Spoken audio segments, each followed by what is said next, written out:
Struzzi should second significant piece of the Finland connection. Joronen, Poyampalo. Nah, oke, teman-teman, kali ini saya akan kembali lagi membahas mengenai kabar terbaru dari timnas Indonesia, dan di sini pun saya akan fokus ya mengenai updatean ya, mengenai pemain-pemain abroad ya. Nah, kita sudah melihat bahwa tadi malam ini ada beberapa pertandingan yang sangat seru. Bahkan di situ para pemain kita ya, pemain timnas itu sudah bermain. Yang pertama tentu ada sosok Jay Ijas. Nah, Jay Ijas ini sepertinya semenjak dirinya ya ini sembuh dari cedera ya, di luka dalam dirinya, dan dirinya pun sudah menunjukkan bahwa dia memang selalu menjadi pemain starter di Venezia. Artinya segi persaingan setelah dia kemarin cedera itu membuat kita lega ya sebagai supporter timnas. Awalnya memang dia didiagnosa hingga 6 bulan ya tidak bisa bermain, tetapi dengan proses pemulihan yang sangat cepat dia hanya butuh waktu 3 bulan saja kurang lebih untuk bisa bermain lagi. Dan banyak yang meragukan, salah satunya adalah dokter spesialis kesehatan di Venezia mengatakan bahwa Jaides ini tidak bisa langsung berproses cepat ya ketika berlaga, tetapi ini sudah dibuktikan oleh Jaides bahwa di 3 laga ya, yang pertama dia hanya bermain kurang lebih 5 menit, kemudian kedua dia bermain ya kurang lebih 6-8 menit, dan ketiga ya di pertandingan ketiganya tadi malam dia bermain 90 menit. Artinya di sini saya melihat memang sosok Jay Idas ini memiliki track perkembangan yang sangat bagus.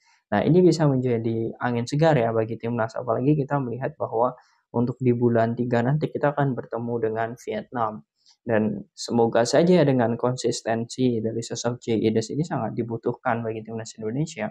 Karena memang pemain ini sangat luar biasa ya. Dan untung saja ya tadi malam kalau dilihat ya, Jay Idas ini bahkan ya dengan pola strategi menyerang dia ditempatkan sebagai striker. Ini sangat unik sekali.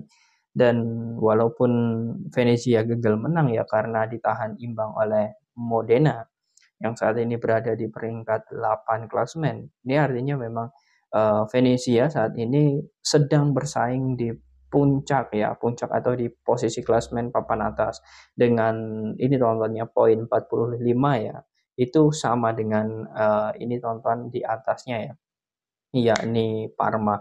Dan kalau dilihat saat ini memang sedang di peringkat 4 ya Venezia.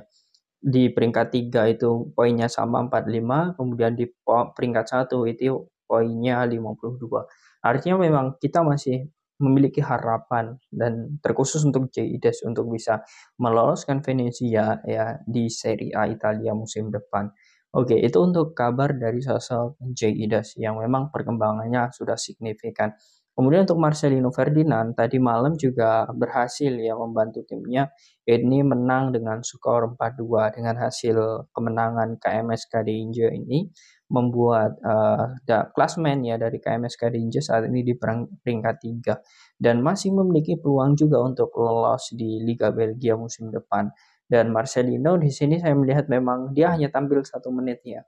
Dan kalau dilihat apa yang menjadi permasalahan Marcelino saat ini itu bukan cedera, tetapi memang Marcelino dan juga pelatih fisik itu sudah mengatakan bahwa sosok Marcelino Ferdinand ini tidak ada kendala dari segi teknik, kemudian skill dan fisik itu tidak ada kendala. Tetapi yang menjadi kendala dari Marcelino adalah masa penguatan otot. Nah, itu yang menjadi kendala dari Marcelino. Maka dari itu Marcel belum bisa untuk selalu tampil 90 menit atau bahkan 60 menit ya gitu. Karena memang perbedaan pola permainan, gaya pelatih dan juga kultur sepak bola Eropa dibanding Asia itu sangat berbeda. Marcelino pun juga mengatakan bahwa masa otot ini yang harus ia selalu latih ya, bahkan dirinya memiliki pola latihan yang lebih dibanding pemain lain. Ya wajar saja kalau dari segi apapun ya, kita memang negara Asia terkhusus ya dibanding dengan kultur sepak bola Eropa memang sangat jauh ya. Ada beberapa detail, kemudian langkah dan juga beberapa tahap untuk bisa menjadi pemain inti ataupun menjadi pemain starter.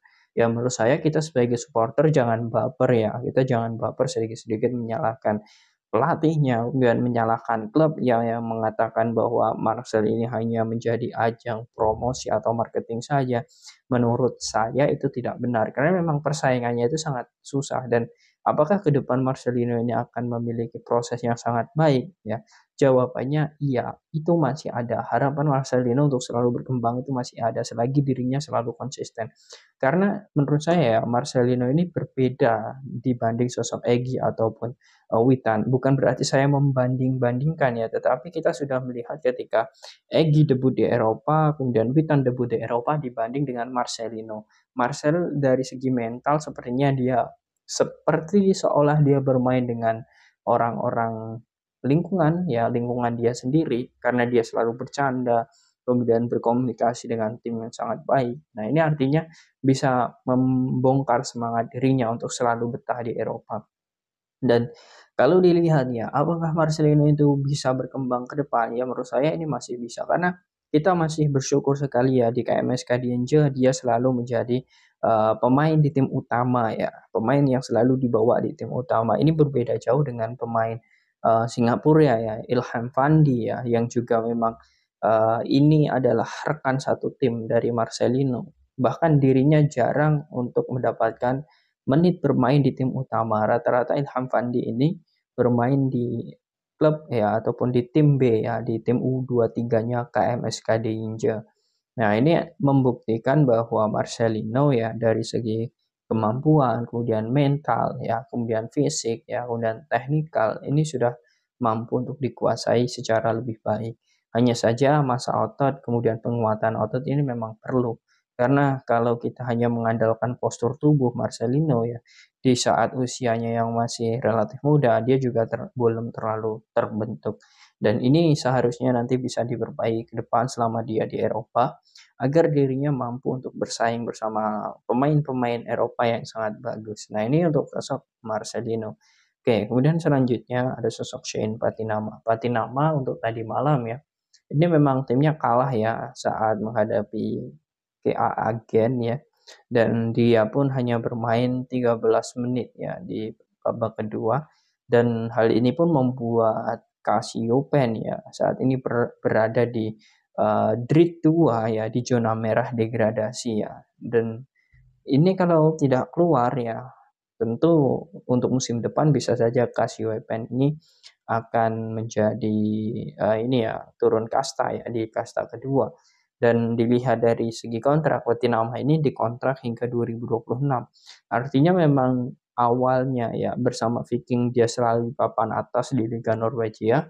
Kemudian dia mendapatkan culture baru di Liga Belgia dan dirinya harus menyelamatkan timnya. Nah, ini memang sedikit berbeda ya di 3 laga terakhirnya Patinama memang selalu bermain tetapi hanya bermain 12 menit kemudian 8 menit ya. Ini memang berbeda dari saat dirinya bermain di Viking FK. Dia selalu ya di Viking FK selalu menjadi pemain starter atau menjadi pemain inti.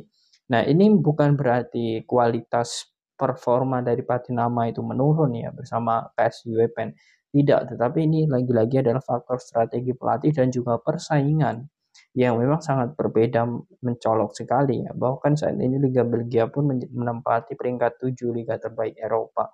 Artinya memang saat ini untuk Liga Belgia dibanding Liga Norwegia itu juga sangat jauh. Liga Norwegia berada di peringkat 14 ya, 14 Eropa. Artinya memang perbandingannya itu sangat jauh dan dilihat apa yang menjadi program dan juga planning saat ini ya bahwa sebenarnya para pemain-pemain timnas yang sudah berlaga di luar negeri ini juga memiliki ya beberapa progres yang sangat bagus ya. Ditambah lagi seperti sosok Elkan Bagot ya yang awalnya memang dikecam oleh supporter ya, supporter Bristol karena memang penampilannya sangat lelet dan juga lembek sekali sehingga dia apa ya bisa dibilang dikeluarkan lah, ditarik di menit 18 di babak pertama kemarin.